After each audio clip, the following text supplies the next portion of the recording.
नमस्कार मित्रों, कैसे हो सब लोग। मैं उम्मीद करता हूँ आप सभी लोग बहुत अच्छे से होंगे। ये बोस प्रोफेशनल GBH 220 नंबर जो कि मैंने इससे जस्ट पहले वाला वीडियो डाला हुआ था, इलेक्ट्रिकल पार्ट्स में मैंने काम किया हुआ था, फील्ड कॉइल और आर्मेचर चेंज करके आप लोगों को बताया हुआ था।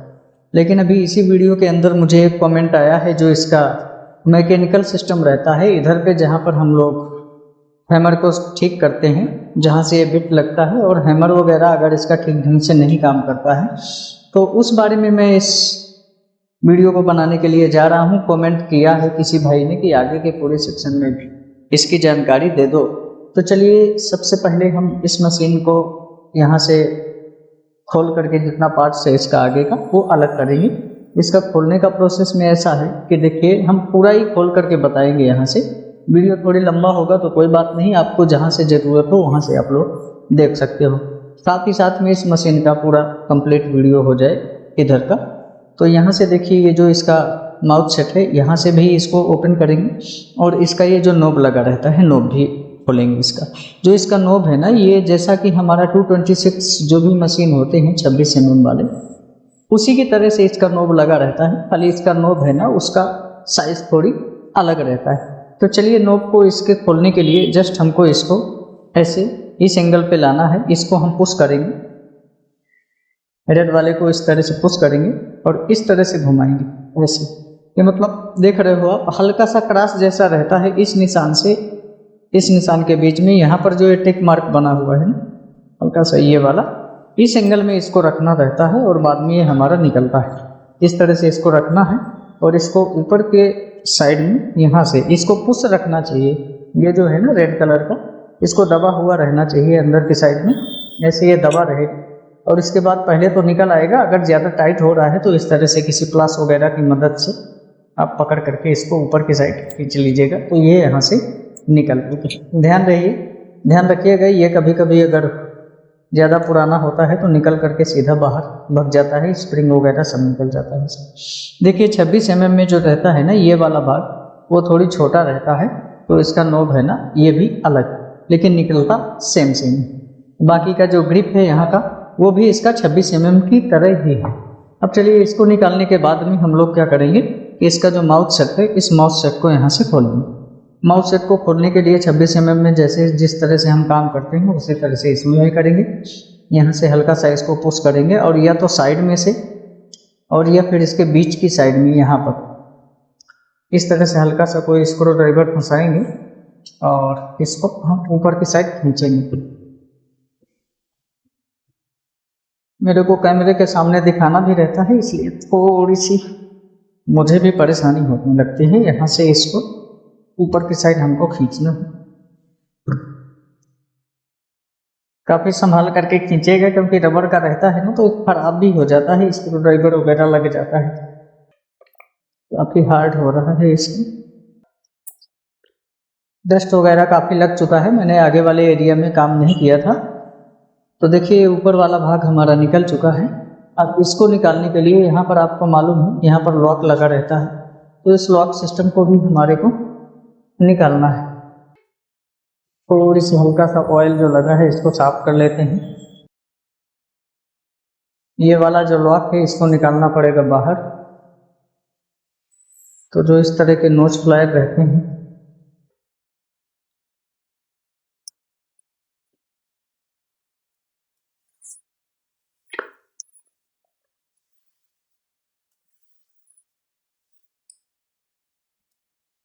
ये निकल आया बाहर, तो इसको इस तरह से बाहर निकाल देंगे। ये देखिए एक रिंग भी लगा हुआ है ऊपर की साइड, ध्यान रखना है इसको।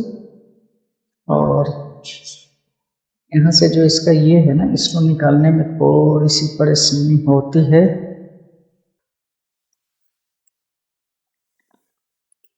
ये देखिए इसका ऊपर का लॉक निकल आया, ये वाला भाग भी इसका निकल आया। देखिए एक क्रैक भी हो चुका है थोड़ी यहाँ से। नीचे का जो लॉक है वो भी इसका, तो कोई बात नहीं, इस चीज़ का है। ये जो भाग है ना इसका हल्का हल्का यहाँ से क्रैक हो गया है चारों साइड पे। इसका ये जो माउथ सेट है ये भी अलग है, ठीक है, 26 mm से अलग है। इस तरह से हमने इसको निकाल दिया है। और 26 mm से जो टूल होल्डर है वो भी इसका अलग है। मैं भी एक्चुअली आगे पे इस पे पहली बार ही काम कर रहा हूँ। अब चलिए, ये जो 4 स्क्रू लगे हुए हैं यहाँ पर चारों साइड में, इन सभी स्क्रू को हमको खोलना है। स्क्रू ये वाले खोलने के लिए हमको इस टाइप का जो स्क्रू ड्राइवर आता है इसको यूज कर लेना है।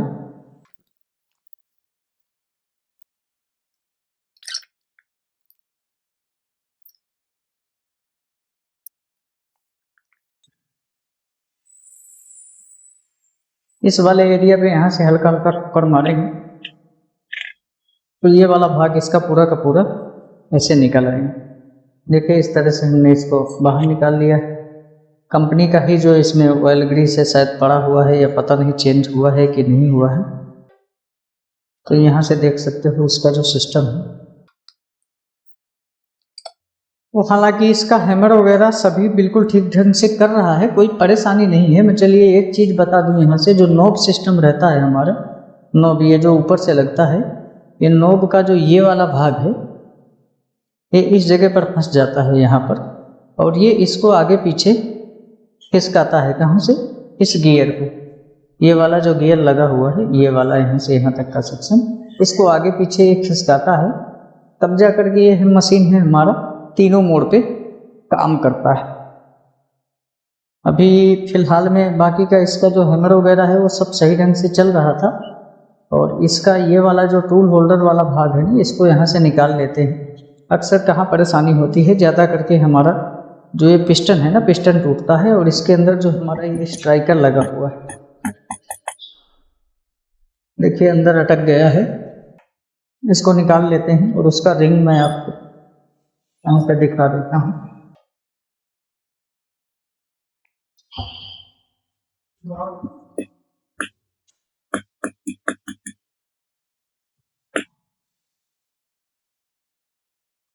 ये इसका स्ट्राइकर है ना, ये बाहर निकल चुका है। हैमर वगैरह कम काम करने लगता है तो ग्रीसिंग कहाँ कहाँ करना रहता है ये मैं बता देते हैं। और बाकी अगर पिस्टन वगैरह कभी इस मशीन का टूटेगा तो फिर आगे का वीडियो हम इस मशीन का लाएंगे। तो देखिए, इसमें एक रिंग पड़ा रहता है, ये रिंग ब्लैक कलर का जो आपको नज़र आ रहा है, ये रिंग है ना, अक्सर क्या होता है, चलते चलते चलते चलते ऊपर की साइड से घिस जाता है और या फिर कहीं कहीं से फट जाता है, कट जाता है। तो इस चीज़ का ध्यान दे लेना है। उस वजह से हमारा जो प्रेशर है इसके अंदर, पाइप के अंदर, वो कम हो जाता है टूल होल्डर के अंदर। तो फिर प्रेशर हमारा आगे कम बनने लगता है, हैमर मशीन कम करने लगता है। जो पिस्टन है ना, इसको चेंज करने के लिए हमको यहाँ का पूरा सेक्शन है ना, इसको निकालना पड़ेगा बाहर, इसको। तो इस चीज़ को हमें अभी निकालने का कोई ज़रूरत नहीं है इस वीडियो में, और वीडियो काफ़ी लंबा हो जाएगा। देखिए, जो इसका ये गियर बॉक्स है ये भी बिल्कुल 26 mm की तरह जो 226 होता है, यहाँ से इसमें यू पट्टी लगा हुआ है, ठीक है, इसमें भी यू पट्टी लगा हुआ है। ये जो इसका गियर वाला भाग है, यहाँ से ये नीचे की साइड खिसकता है इस तरह से, ठीक है, जो हैमर मोड के लिए हमारा आगे पीछे करता है। और ये यहाँ से भी जो नॉब रहता है ना, यहाँ से आगे पीछे इसको करता है, ठीक है। तो खोलने का प्रोसेस जो है ना, ये इस तरह से है कुछ। और बाकी इस एरिया में जो हमारा कभी कोई खराबी आएगा या इस पिस्टन को चेंज करना रहेगा तो ये वाला पार्ट है ना, यहाँ से खींच करके निकल जाएगा। बाद में ये जो अंदर का क्रॉस वायरिंग लगा हुआ है, इस यू पट्टी को निकाल करके क्रॉस वायरिंग को भी बाहर निकाल लेंगे, तब जा करके जो हमारा पिस्टन है ना, ये पिस्टन हमारा चेंज हो जाएगा। फिलहाल इसमें मैंने ग्रीसिंग करने के लिए इस मशीन को खोला है, और अगर ये रिंग चेंज करना रहता है तो इसलिए इतनी जानकारी काफ़ी है। इस एरिया में जब काम करना होगा तब फिर बाद में आगे वीडियो हम ले करके ज़रूर आएंगे। तो चलिए इसको कर देते हैं। फिर ये रिंग अगर ख़राब है तो ये चेंज कर सकते हो।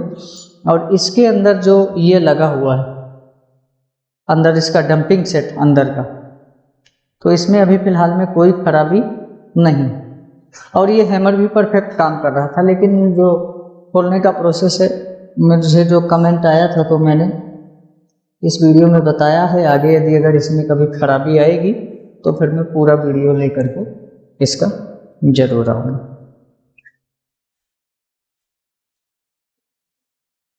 इसमें यहाँ से थोड़ी जो हैमर वाला ग्रीस रहता है उसको डाल देंगे, और ये जो हमारा स्ट्राइकर है इसके अंदर ग्रीस लगाने के बाद में हम इसको डालेंगे पिस्टन के अंदर। पिस्टन के अंदर यहाँ पर थोड़ी ग्रीस का यूज कर देते हैं। इसका माउस सेट भी खराब हो रहा है, लेकिन माउस सेट अभी मेरे पास में नहीं है। आगे का जो टूट गया है टुकड़ा जो हमने खोला हुआ था, इस पिस्टन को हम यहाँ से इसके अंदर डाल देते हैं। ये देखिए इसमें प्रेशर काफ़ी अच्छा है और कोई भी परेशानी इस मशीन में अभी नहीं है।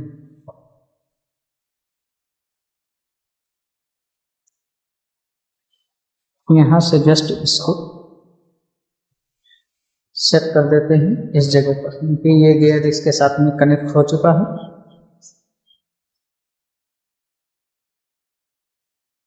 तो चलिए अभी हम इसका फिटिंग करते हैं।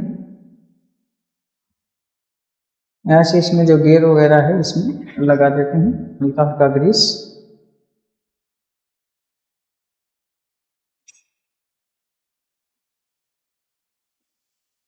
अगर कोई खराबी नहीं है तो इस तरह से आप इसका जो सर्विस है वो कर सकते हो। इसमें यहाँ पर लगा रहता है एक निडल बेरिंग। ये निडल बेरिंग भी कभी कभी खराब हो जाता है, लेकिन ये खराब होगा तब जब यहाँ से कुछ न कुछ खराबी हो जाएगी तभी। चलिए इसको हम उसी तरह से फिट कर देते हैं।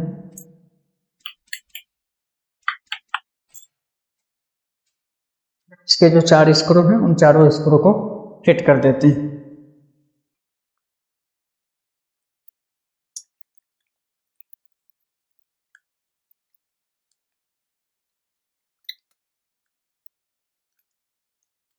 तो इसके जो चारों स्क्रू हैं इन्हें स्क्रू को हमने कर दिया है फिट। अभी चलिए इसका नॉब लगाने के लिए, ये देख सकते हो यहाँ से अगर मशीन को चालू कर दोगे तो ये वाला एरिया जो अंदर ये पट्टी और इधर ये पट्टी दोनों साइड में जो दिख रही है यहाँ पर गैप है एक, तो ये इधर उधर खिसक जाएंगे। तो इसी साइड में इसको रखते हुए और जो इसका नॉब है ना, इस नॉब को हमको फिट कर देना है। इस नॉब का ये वाला भाग है ना, इसको इस तरह से ट्रिगर को इसके दबा करके रखेंगे और यहाँ पर इसी तरह से क्रॉस एरिया से जिस तरह से हमने निकाला था उसी तरह से इसको यहाँ पर कर देंगे सेट और इसको घुमा देंगे। तो इस तरह से हमारा जो नॉब है ये इसके अंदर सेट हो जाएगा। ठीक है, अभी चलिए जो इसका ये हमने माउथ सेट खोला हुआ है इसको भी हम वापस से फिट कर देंगे। तो सबसे पहले ये जो देखिए जो स्प्रिंग लगा हुआ है इस तरह से इसका पोजीशन रहता है। तो जो छोटा वाला भाग है उसको नीचे हम यहाँ पर रख देते हैं। इसको रखने के बाद में ये हमारा जो कि पारे को सपोर्ट करके रखता है, पारा वाला भाग इसमें कहाँ है, जो छर्रा लगा रहता है इस जगह पर है। तो यहाँ पर हम इस पारे को इस जगह पर अटका देते हैं। ठीक है, ये वाला एरिया हमारा टूट चुका है। इसका माउस सेट अभी मेरे पास में नहीं है फिलहाल में, तो इसको हम बाद में खराबी आएगी कुछ तो चेंज करेंगे तो इसका वीडियो बनाएंगे। इसको बाद में रख देते हैं। सबसे पहले इस जो लॉक है ना, इस लॉक को हम यहाँ से इसके अंदर फंसा देते हैं जिस तरह से हमने निकाला था। परेशान तो करेगा ये, बिट निकालने में थोड़ी परेशानी होगी इसमें।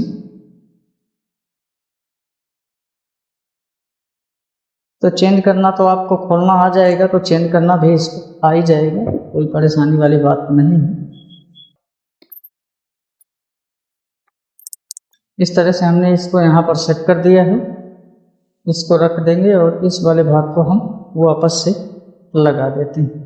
चलिए अभी इसको भी हम यहाँ पर जिस तरह से निकाले थे उसी तरह से इसको पुश करके फंसा देते हैं। ये खाली अभी मशीन ही खाली बिट निकलने में थोड़ी परेशानी करता है और बाकी इसमें कोई इशू नहीं है। मैं इस मशीन को एक बार चालू कर देता हूँ।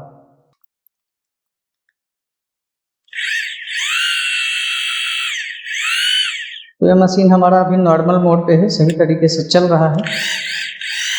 ये हमारा हाइमर मोड में है, लेकिन ये उल्टा है, राइट साइड ये ऊपर की साइड रहेगी तो ये राइट साइड में सही तरीके से चलेगा। ये देख सकते हो यहाँ से।